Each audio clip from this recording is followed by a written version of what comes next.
Serikali ya Iran imeishutumu Marekani kwa kuendelea kukiuka makubaliano ya usitishaji mapigano baada ya mashambulizi ya hivi karibuni ya Marekani katika bandari ya kusini mwa Iran kusababisha ongezeko jipya la mvutano wa kijeshi kati ya mataifa hayo mawili. Akizungumza katika mkutano wa kawaida na waandishi wa habari, msemaji wa Wizara ya Mambo ya Nje ya Iran, Ismail Baghai, alisema Washington imeendelea kufanya vitendo vinavyokiuka makubaliano ya kusitisha mapigano, ikiwemo mashambulizi yaliyoripotiwa kutokea mapema siku hiyo.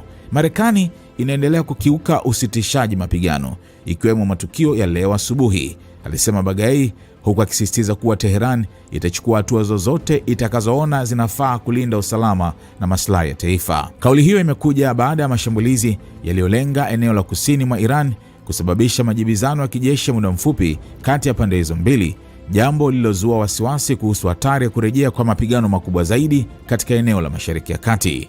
Baghai pia alikanusha uwepo wa mazungumzo yoyote yanayoendelea kwa sasa kati ya Iran na Marekani kuhusu mpango wa nyuklia wa Tehran, akisema hakuna mawasiliano rasmi yanayofanyika kuhusu swala hilo kwa sasa. Wakati huo huo, Iran imeeleza kuwa hali ya usalama nchini Lebanon ni moja ya masuala muhimu yanayoathiri juhudi za kufikia makubaliano yoyote ya kumaliza mgogoro uliopo kati yake na Marekani.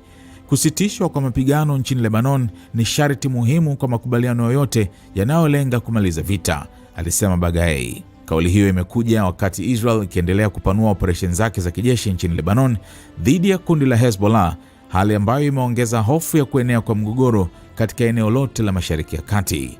Iran, ambayo ni mshirika mkuu wa Hezbollah, imekuwa ikisisitiza kuwa utulivu wa Lebanon ni sehemu muhimu ya juhudi zozote za kidiplomasia zinazolenga kupunguza mvutano wa kikanda na kufikia makubaliano ya kudumu ya amani.